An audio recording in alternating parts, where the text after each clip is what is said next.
নেত্রকোনা সদর উপজেলায় ট্রাকের ধাক্কায় একটি বিপন্ন প্রজাতির গন্ধগোকুল রাস্তায় আহত অবস্থায় পড়েছিল। পরে স্থানীয় লোকজন বন বিভাগে খবর দেয়। তারা এসে প্রাণীটি উদ্ধার করে। বর্তমানে জেলা বন বিভাগে রেখে চিকিৎসা দেওয়া হচ্ছে গন্ধগোকুলটিকে।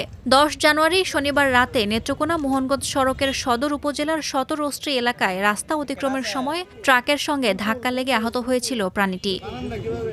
প্রত্যক্ষদর্শীরা জানিয়েছেন, মোহনগঞ্জগামী মালবাহী ট্রাকের সঙ্গে ধাক্কা লেগে রাস্তার পাশে ছিটকে পড়েছিল প্রাণীটি।